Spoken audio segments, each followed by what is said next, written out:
Hello friends, welcome to Aryavart Tutors. Now this is Drishti Bhartiya. Let us we talk about today's very most important topic और आज हम class 12th NCERT से related class chapter number 4 reproductive health हम discuss करेंगे। इसके पहले हमने reproductive system भी डिस्कस किया है ऑन बोर्ड और बाकी इसका जो एक्सप्लेनेशन है और हार्मोनल पाथवे है सारा हम नेक्स्ट वीडियो या नेक्स्ट सेशन में करेंगे। So we started. First one is the 4.1। आज हम दो टॉपिक डिस्कस करेंगे। 4.1 reproductive health problems and strategies and 4.2 population explosion and the birth control. और गाइज अगर अभी तक आपने मेरा चैनल सब्सक्राइब नहीं किया तो please subscribe my channel, like my video and share this video after completion with your friends and love ones and follow the playlist. अगर आपको किसी भी तरीके की कोई भी टॉपिक में दिक्कत भी जाती है तो आप कमेंट सेक्शन में बता सकते हैं। और आपको इससे चैप्टर नंबर 4 के और चैप्टर नंबर 5, चैप्टर नंबर 6 और अपकमिंग और बिकमिंग चैप्टर्स जो हैं like the chapter number 3 is human reproductive system, so we deals with in playlist, तो आप प्ले लिस्ट फॉलो कर सकते हैं। So first of all we have learned about human reproductive system and it's the function, तो हम discuss कर चुके हैं। But let's discuss a closely related topic is the reproductive health. Now understand by this term reproductive health से आप क्या समझ सकते हो? तो रिप्रोडक्टिव हेल्थ जो ऑर्गन्स और उसके नॉर्मल फंक्शंस को ही डिराइव करता है। It has a broader perspectives and includes the emotional and social aspects of the reproduction. ये भी हमें याद रखना है because social aspects और reproductive aspects डिपेंड करते हैं कि वहाँ पर क्या हो रहा है, किस तरीके से हम अलग अलग एस्पेक्ट्स जो हैं वो हम वहाँ पर ले सकते हैं।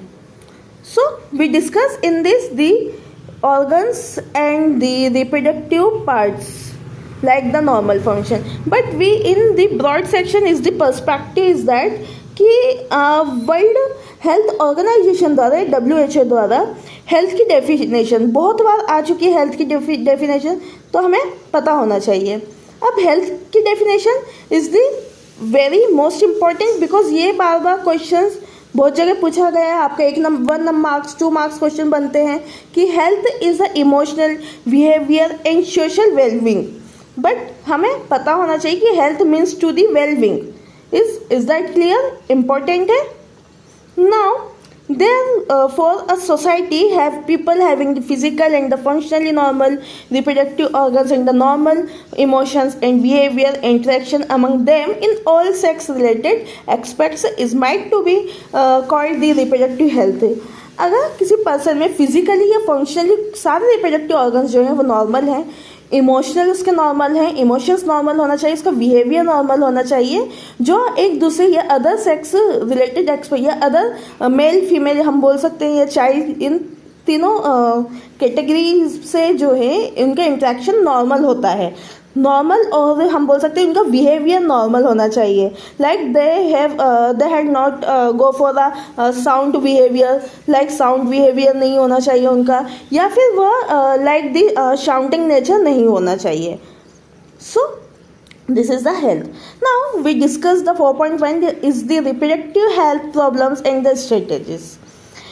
India has amongst the first countries in the world to initiate the action plans and programs at a national level to attain total reproductive health as a social goal. These programs called the family planning were initiated in 1951 and were periodically assisted over the past decades improved programmes covering the wider.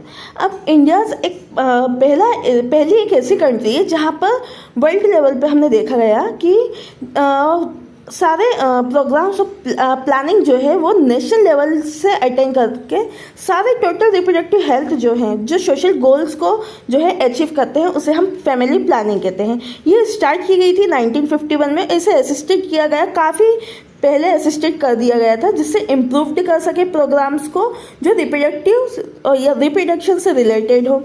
Areas are currently in operation under the popular name is reproductive and child health care। जैसा कि हम जानते हैं कि RCH programme या reproductive child health care है, इसमें reproductive related means अलग अलग जगह के अलग अलग एरियाज कवर करके उन्होंने वहाँ पर RCH प्रोग्राम स्टार्ट किया गया for creating the awareness and among the people about the variation reproduction related aspects and providing facilities and support for the building up a reproductive healthy society are the major task under this programme. So ये major task है कि लोगों को aware किया जाए reproductive health को लेकर, reproductive facilities को लेकर। सो ये रिप्रोडक्टिव हेल्थी सोसाइटी को ही जो है फॉर्म कर सकते हैं हम ऐसा करके ना, with the help of audio visual and the print media government. Means कि ऑडियो विजुअल मीन्स आप उन्हें ओरली समझा सकते हैं या आप उन्हें विजुअल या फुटेज दिखाकर आप समझा सकते हैं। जो प्रिंट मीडिया गवर्नमेंटल या नॉन गवर्नमेंटल एजेंसीज पे डिपेंड करती है। इसमें बहुत सारे स्टेप्स जो हैं लिए गए हैं RCH प्रोग्राम के अंतर्गत, जो अवेयरनेस को क्रिएट करते हैं और रिप्रोडक्शन रिलेटेड एक्सपर्ट्स को भी। अगर हम पेरेंट्स या अदर रिलेटिव्स की बात करें, like parents and the other relatives की बात करें, तो हमें देखने को मिलेगा कि मेजर रोल अगर हम डिसएमिनेशन या अबाउट इंफॉर्मेशन जो है हमारे पास, like the introduction of the sex education in the schools should also be encourage to provide the right information to the youngs so as to discourage the children from the believing in the myths and having the misconception about the sex related aspects. हमें governmental या non governmental organisation के through या NGOs के through हमें ये पता चलता है कि हम कैसे स्कूल्स में जाके बच्चों को अवेयर कर सकते हैं about the sex related problems and the sex related aspects.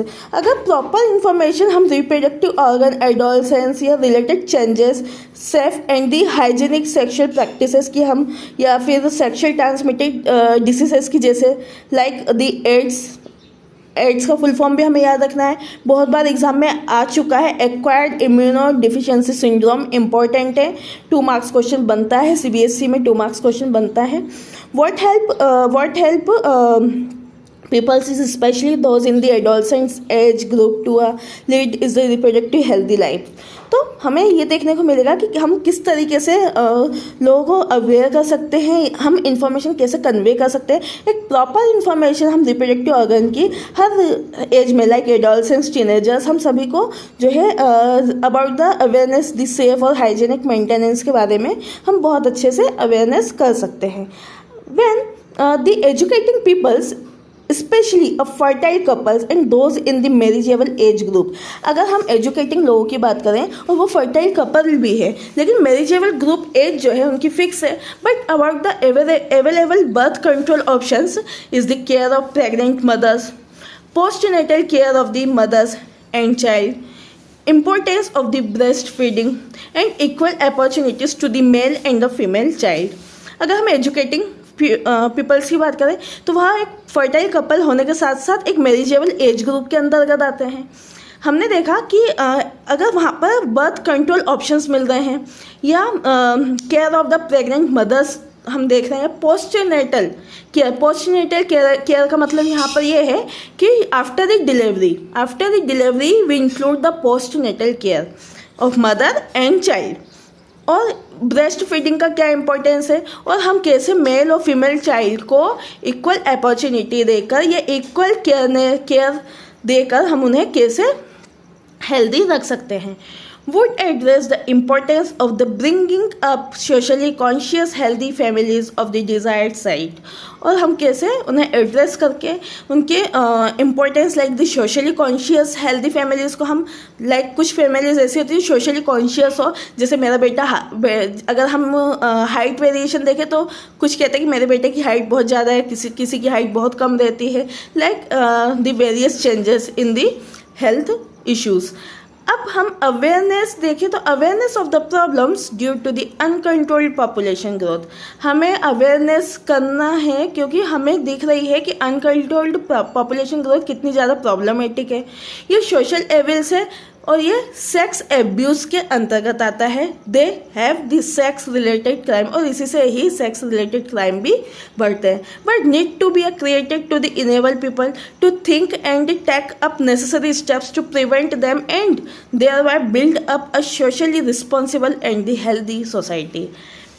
साथ ही साथ हमें क्रिएट करना चाहिए ऐसे लोगों की थिंकिंग को जो हर स्टेप्स में एक नेसेसरी प्रिवेंशन या एक ज़रूरत समय पर वहाँ अपने प्रिवेंशंस को जो है बिल्डअप कर सके, socially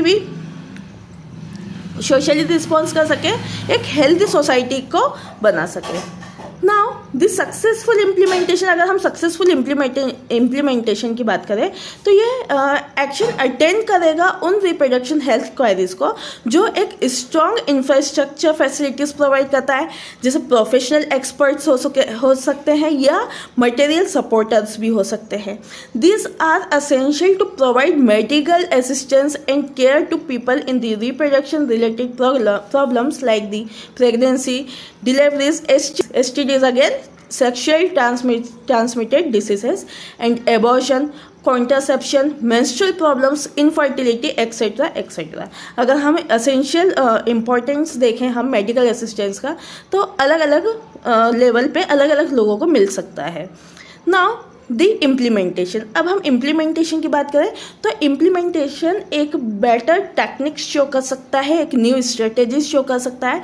means time to time जो रिक्वायरमेंट है पीपल्स की वो फुलफिल कर सकता है। Like the statutory ban, we know the statutory ban is that the amniocentesis, like the sex determination हम जिसे बोलते हैं एमनियोसिंथेसिस, ये एक स्टैचुरी बैंड है। हर हॉस्पिटल्स में स्टैचुरी बैंड है, फिर भी लोग कहीं ना कहीं से कैसे न कैसे भी सेक्स डिटर्मिनेशन करते हैं illegally, but legally sex determination banned है।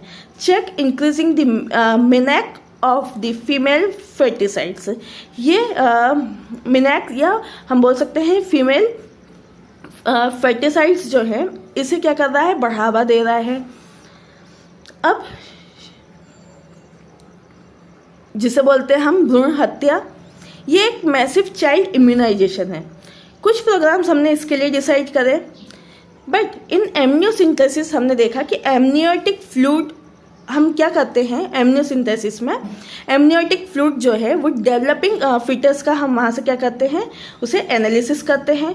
फीटल सेल्स, ये डिजॉल्व सब्सटेंसेस हम वहाँ से क्या करेंगे, टेकअप करेंगे और वहाँ से टेस्टिंग के लिए भेजेंगे। So this process is to used the test for the presence of the certain genetic disorder such as the Down syndrome, haemophilia, sickle cell anaemia etcetera. So determine the survivability of the foetus, अगर उसे Down syndrome है, haemophilia है, sickle cell anaemia है, ये सारी चीज़ें हम foetus की देख सकते हैं। Researchers on various reproduction related areas are encouraged and supported by the governmental and the non-governmental agencies to find out new methods and or to improve upon the existing ones. In researchers के through हमने देखा कि reproduction जो है ये related करता है, encourage करता है और गवर्नमेंट को सपोर्ट भी करता है, नॉन गवर्नमेंट एजेंसीज को भी सपोर्ट करता है। जो नई मेथड या एग्जिस्टिंग मेथड है वो हमें इम्प्रूव करना चाहिए। नाउ बाय द साइंटिस्ट, अगर हम साइंटिस्ट के थ्रू CDRI की देखें तो हमें पता होना चाहिए कि central drug research institute Lucknow में स्थित है, भारत में। इंपॉर्टेंट है, याद रखना हमें, CDRI central drug research institute in Lucknow. अब बेटर अवेयरनेस की बात करें तो better awareness about the sex related matters, इसमें हमें ज़्यादा अवेयरनेस चाहिए, जिसमें increase the number of the medically assisted deliveries and the better post natal care leading to the decreased maternal and the infant mortality rates. Very important, maternal or infant mortality rates is the infant are death of the per thousand of the capita, मतलब इन a year अगर हम देखें कि पर 1000 of capita में कितने infants की death हो रही है, वहाँ से हमें इन्फेंट मॉर्टेलिटी रेट्स मिल जाएगा।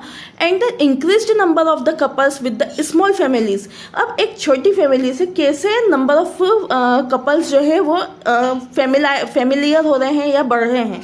सो बेटर डिटेक्शन अगर हम देखें तो इससे क्या हो रहा है, STDs बढ़ रही है, सेक्शुअल ट्रांसमिटेड डिसीजेस बढ़ रही है, ओवरऑल अगर हम देखें कि increase the medical facilities for all sex related problems but all indicate improved the reproductive healthy of the society. हमें किस तरीके से रिप्रोडक्टिव हेल्दी सोसाइटी का जो है हम उसे ऑर्गेनाइज कर सकते हैं, उसे फॉर्म कर सकते हैं। Now we talk about the point 4.2 is the population stabilization and the birth control. Very important, ये भी बहुत बार बर्थ कंट्रोल से रिलेटेड तो बहुत क्वेश्चंस बनते हैं, इसलिए आप बहुत अच्छे से इसे रिवाइज करें और 2 मार्क्स 3 मार्क्स क्वेश्चंस यहाँ से बनते हैं। अगर हम कुछ लास्ट सेंचुरी की बात करें, all round development in various field significantly improve the quality of life of the people.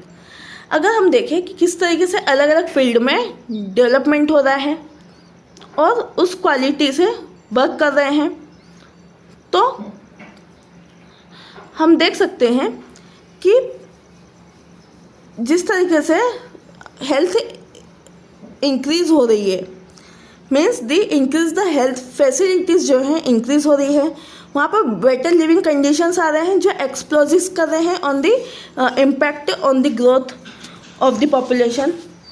Now the world population was around the 7.2 billion 2011 में देखा हमने, और अराउंड 2000 मिलियन हमने 1900s में देखा कि किस तरीके से 1900s 2000 ईयर और 2011 ईयर्स में हमें देखने को मिला। अगर हम सिमिलर ट्रेंड की बात करें, was observed in India to similar trend हमें इंडिया के अंदर बहुत ज़्यादा मिले हैं। और अगर हम हमारे पॉपुलेशन की बात करें कि अप्रॉक्सीमेटली 350 मिलियन हमें टाइम टू टाइम मिल रहा है, जो हमारे इंडिपेंडेंस को क्या कर रहा है, बढ़ा रहा है। Close to the billions of the marks is 2000 of the closed 1.2 billion in the May 2011। अभी तक का रेशो है हमारे पास कि 1.2 मिलियन जो है हमें देखने को मिला है। अगर हम rapid decline in death rate देखें तो मैटरनल मॉर्टेलिटी रेट हमें सबसे ज़्यादा मिला है, इन्फेंट मॉर्टेलिटी रेट भी बहुत ज़्यादा मिला है। सो इतने ज़्यादा नंबर्स जो है इंक्रीज़ हो रहे हैं एक रिप्रोड्यूसेबल एज को लेकर। ये रीज़न है कि कम एज में ही माँ गर्भवती हो जाती है, इससे पॉपुलेशन रेट भी बढ़ जाता है और इन्फेंट मॉर्टेलिटी रेट भी बढ़ता है, इसके चांसेस भी बढ़ जाते हैं। अगर हम RCH या रिप्रोडक्टिव चाइल्ड हेल्थ प्रोग्राम की बात करें तो थ्रो भी could be bring is down the population growth rate, but it was only the marginal according to the RCH marginal है। मीन्स हम ये बोल सकते हैं कि अगर कोई भी पॉपुलेशन ग्रोथ कर रही है तो वह एक टाइम तक कंट्रोल भी हो सकती है। बट अगर हम 2011 का सेंसस रिपोर्ट देखें, हमें population growth rate 2011 census rate में हमें लेस देन मतलब 2% लेस मिली as compare to the 2000 year. In year of the 2000 वहाँ पर हमें रेट ऑफ द पॉपुलेशन एकदम रैपिडली मिली, एकदम ज़्यादा मिली। So such is the alarming growth rate.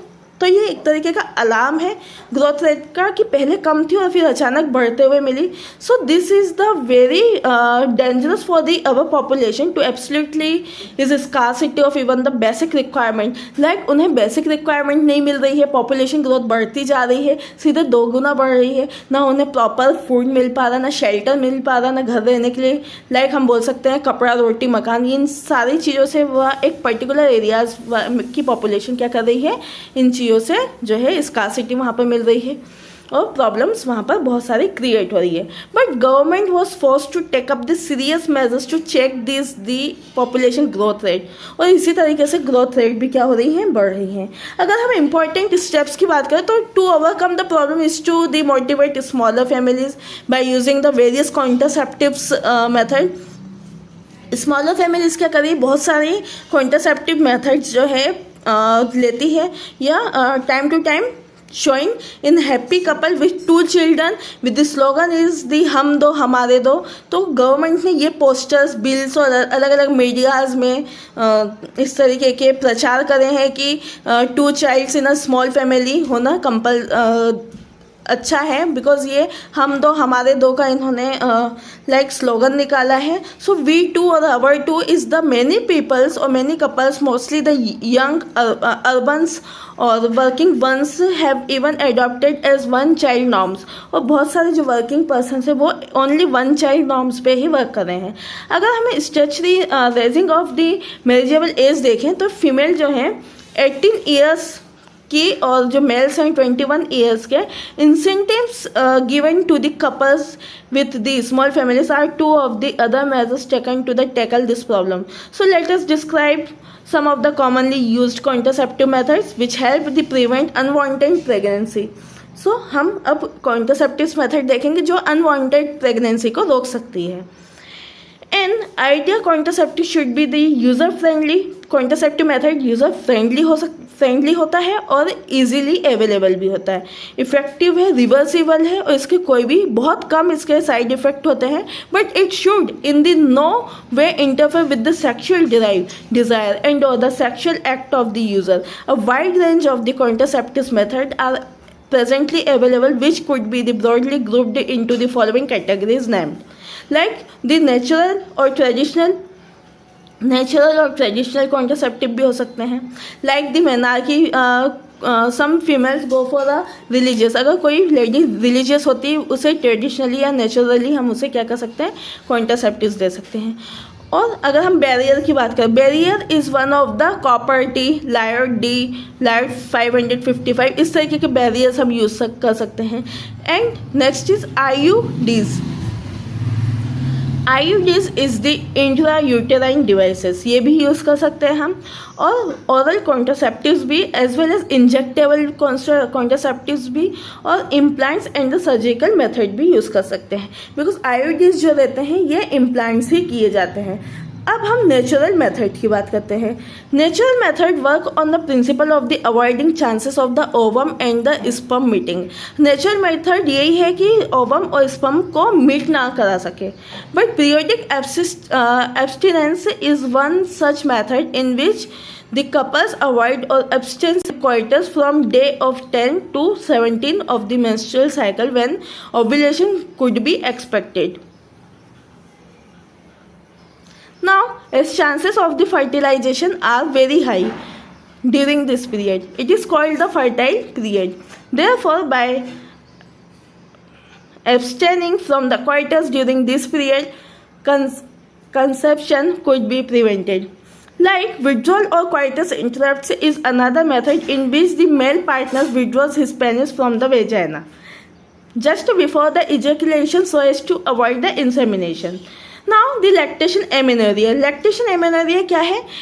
Absence of the menstruation. इसमें एब्सेंस हो सकता है मेंस्ट्रुएशन का, but method is based on the fact that the evolution and therefore the cycle do not occur during the period of the intense lactation following the parturition. अगर lactational amenorrhoea की बात करें तो इसमें मेंस्ट्रुअल साइकिल क्या हो सकती है, एब्सेंस हो सकती है.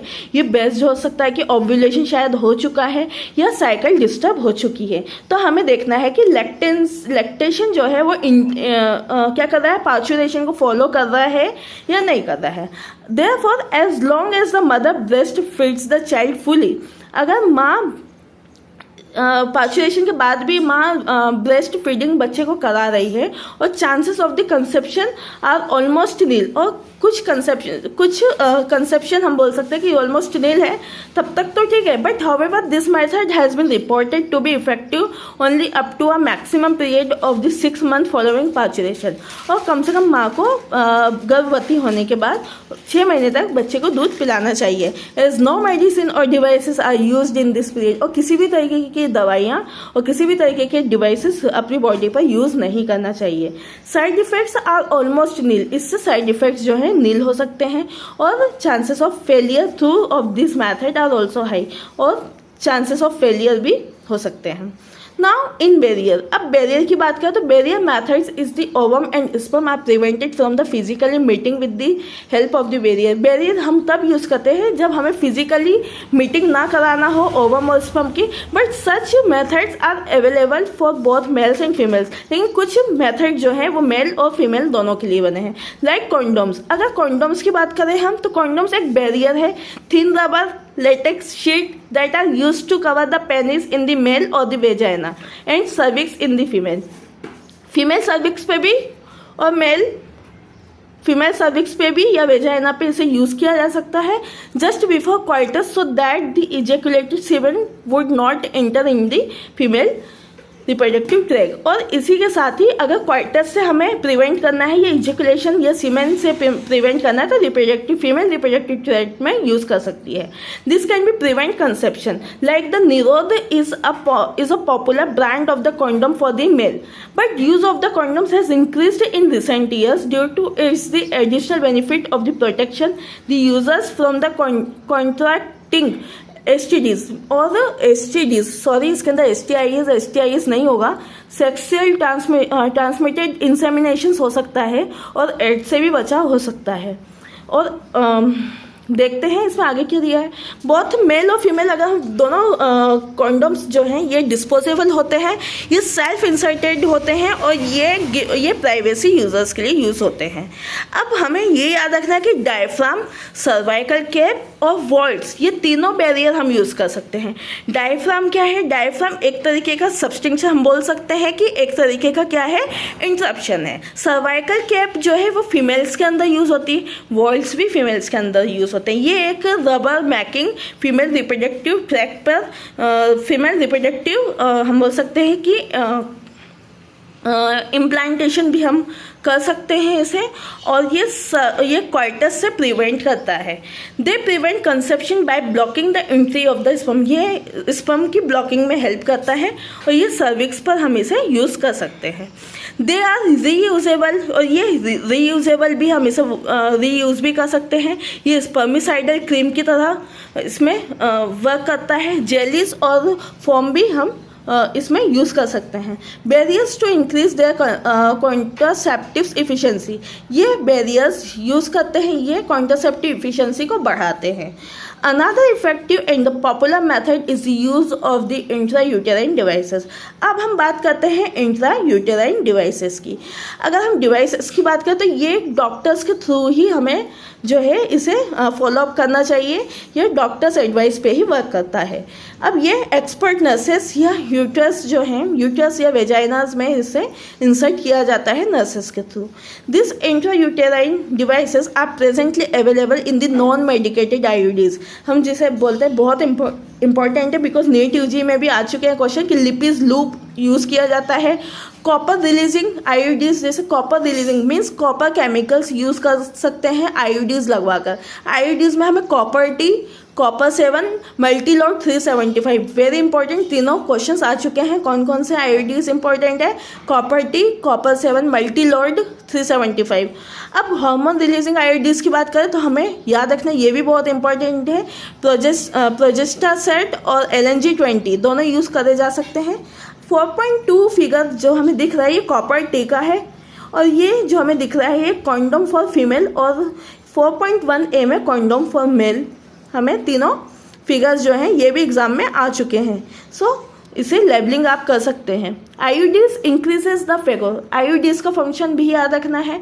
फंक्शन ऑफ आईयूडीज क्या है? ये फेगोसाइटोसिस मीन्स स्पर्म को किलिंग करता है। कहाँ पर? यूट्रस के अंदर। क्यों? क्योंकि इसमें जो कॉपर टीज में जो कॉपर आयरन रिलीज होता है ये स्पर्म को क्या करता है? सप्रेस करता है, उसकी मोर्टेलिटी को ख़त्म करता है। और ये फर्टिलाइजेशन में मीन्स हम बोल सकते हैं कि the fusion of the male and female gamete को ये क्या करेगा? प्रिवेंट करेगा, नहीं होने देगा। दी हार्मोन्स रिलीजिंग आईयूडीज, जैसे हार्मोन रिलीजिंग आईयूडीज कौन कौन सी है? लाइक जो यूट्रस अनसुटेबल हो, implantation like the cervix hostile to the sperms. अब आईयूडीज़ की बात कर रहे हैं हम, तो आईयूडीज़ एक आइडियल कॉन्ट्रासेप्टिव है फीमेल्स के लिए। वो चाहे तो डिले कर सकते हैं प्रेगनेंसी को, या अपने चाइल्ड टू चाइल्ड के बर्थ में स्पेस कर सकते हैं। मीन्स एक चाइल्ड हुआ उसमें 5 साल का डिफरेंस, फिर दूसरा चाइल्ड हुआ उसमें 5 साल का डिफरेंस कर सकते हैं।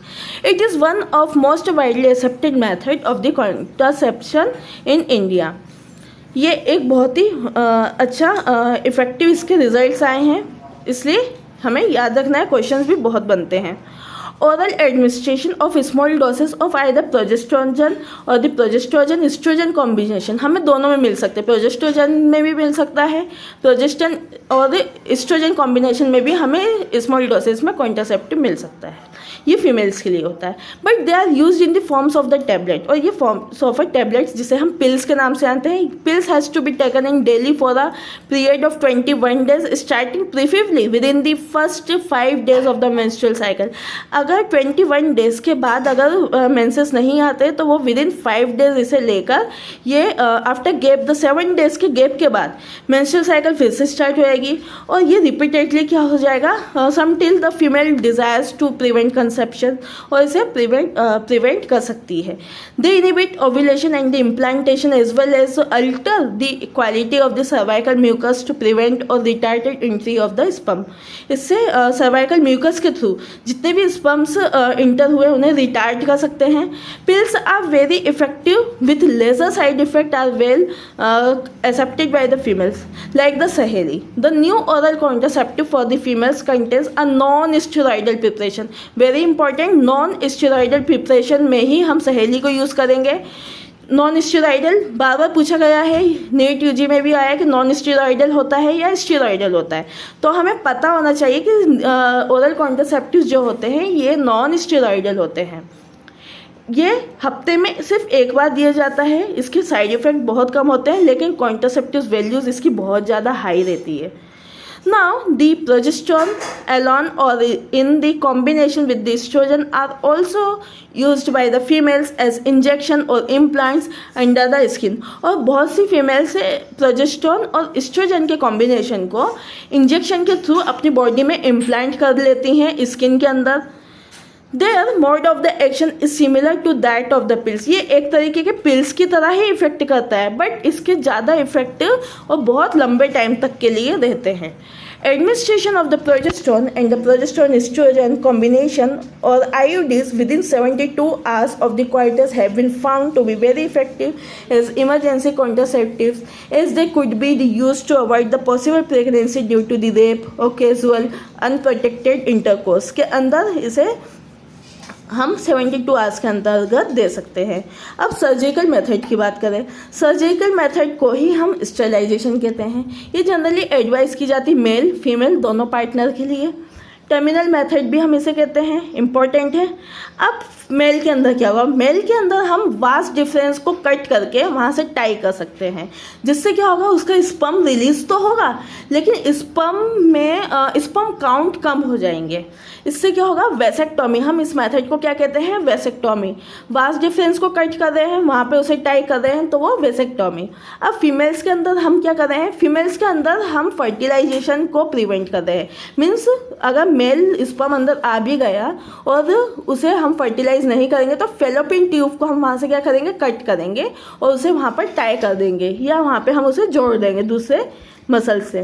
तो यहाँ पर क्या होगा, इसे हम क्या कहेंगे, tubectomy. Now is very important. अब हम MTP की बात तो नहीं कर रहे हैं, medical termination programme, but we use the medical termination of pregnancy. इसमें एक अमेंडमेंट हुआ था 2017 के अंदर, इम्पॉर्टेंट है याद रखना हमें, कि गवर्नमेंट ऑफ इंडिया में क्या किया गया था कि एबॉर्शन को बहुत ही ज़्यादा इलीगली और बहुत ही ज़्यादा जो है हम बोल सकते हैं कि रिड्यूसिंग वे में लेना था, और इलीगली बहुत से लोग कर रहे थे। तो हमने सोचा कि गवर्नमेंट ने सोचा कि एक मेडिकल टर्मिनेशन प्रेगनेंसी प्रोग्राम बनाते हैं, जिसमें हमने 2017 में अमेंडमेंट किया। According to this act, a pregnancy may be terminated on certain considered grounds within the first 12 weeks. First 12 weeks में प्रेगनेंसी के इसे दिया जा सकता है, हम एबॉर्शन कर सकते हैं इसमें, according to the medical termination pregnancy act के according first 12 week of pregnancy में हम इसे टर्मिनेट कर सकते हैं। ये ओपिनियन होगा वन रजिस्टर्ड मेडिकल प्रैक्टिशनर के थ्रू। यदि अगर pregnancy last more than 12 week से भी ज़्यादा हो गई है तो इसके चांसेस बहुत कम हो जाते हैं, बिकॉज 24 वीक तक का इसमें हम बोल सकते हैं कि रजिस्टर्ड मेडिकल प्रैक्टिशनर की जितनी भी ओपिनियन रहेगी वो सिर्फ 24 वीक तक ही लागू होगी। Now this is the formed in the good faith. इसे गुड फेथ के तौर पे इसे यूज़ किया गया था गवर्नमेंट के द्वारा, लेकिन हमने देखा कि ground of the existed the ground for such termination programs और द प्रेगनेंसी आर कैसे कुछ प्रोग्राम्स या कुछ प्रेगनेंसीज हमें जो मिली। The continuation of the pregnancy would involve a risk to the life of the pregnant women और of the grave injury physical और मेंटल हेल्थ। हमने देखा कि कंटिन्यू प्रेगनेंसी के बाद भी लेडीज़ जो है एबॉर्शन कराती गई, इससे उनकी फिजिकल और मेंटल हेल्थ में इंजरी हुई, सब्सटेंशियल रिस्क बढ़ने लगे, न्यूबॉर्न बेबी जो है अनमेच्योर होने लगे और फिजिकल और मेंटल एबनॉर्मलिटीज़ और बच्चे हैंडीकैप्ड और सीरियस हैंडीकैप्ड भी मिलने लगे। सो ये गवर्नमेंट ने इस पर कुछ इलीगली इसे क्या कर दिया, बैंड कर दिया है कुछ टाइम के लिए। नाउ सर्जिकल इंटरवेंशन में हम क्या करेंगे, blocks of the gametes transport and thereby the prevention conception. Means यहाँ पर हमने इम्प्लांटेशन या हमने आईयूडीज या इंटर यूटेराइन डिवाइसेस की बात की है। यहाँ पर surgical invention means surgical invention का मतलब यहाँ पर ये है कि अगर फीमेल के ओवम रिलीज होते हैं तो हम उसे क्या कहते हैं कि प्रिवेंट कर सकते हैं, बिकॉज अगर हम स्टेलाइजेशन प्रोसेस अगर मेल में कर रहे हैं तो हम वेसेक्टॉमी कर रहे हैं, फीमेल में कर रहे हैं तो ट्यूबेक्टॉमी कर रहे हैं। वेसेक्टॉमी के फंक्शन हमें याद रखना है। वेसेक्टॉमी एक स्मॉल पार्ट होता है वास्ट डिफरेंस का, इसे हम रिमूव करते हैं टाइड अप करके और एक स्मॉल इंसिजन दे सकते हैं। ये क्या करेगा, ये हमें स्क्रोटम पे जाके हम इसे इंसाइज करते हैं। अब हम ट्यूबेक्टॉमी की बात करते हैं। ट्यूबेक्टॉमी भी एक स्मॉल पार्ट हम फेलोपियन ट्यूब का वहाँ से रिमूव करेंगे, उसे टाइड अप करेंगे through the incision of the abdomen और वेजाइना से हम उसे टाइड अप करेंगे। This techniques are highly effective but their reversibility is very poor. अब इतनी इस टेक्निक को यूज़ करने के बाद भी लोग कोशिश करते हैं फर्टिलाइजेशन की, जिसकी वजह से ये फेल होने के चांसेस ज़्यादा हो गए हैं और इससे लोगों को बहुत ज़्यादा प्रॉब्लम्स भी होने लगी। पॉपुलेशन बहुत ज़्यादा इससे जो है प्रॉब्लम्स फेस कर रही हैं। It needs to be emphasise that the selection of a suitable contraceptives methods and its use should always be undertaken in consultation with the qualified medical professional। कभी भी जब हम इस कॉन्ट्रासेप्टिव्स मेथड को use करें तो हमें क्वालिफाइड मेडिकल प्रोफेशनल के थ्रू ही इसे हमें एडवाइस करना चाहिए। One must also remember that the contraceptives are not regular requirement for the maintenance of the reproductive health। लेकिन हमें ये भी याद रखना चाहिए कि कॉन्ट्रासेप्टिव्स ही एक ऐसा आधार नहीं है जो रेगुलर रिक्वायरमेंट की ज़रूरत हो, इससे रिप्रोडक्टिव हेल्थ पे भी फर्क पड़ता है। In fact they are practised against a natural reproduction event that is the conception of the pregnancy. Once is forced to use these methods either to prevent pregnancy or to delay or space pregnancy due to a personal reason. अगर delayed pregnancy होती है या pregnancy में दिक्कत जाती है तो हमें ये हमारे पर्सनल रीजन है कि वहाँ पर हमें क्यों हमने प्रेगनेंसी में स्पेस दिया या डिले किया है। No doubt the widespread use of this method of the significant role in checking uncontrolled growth of the population।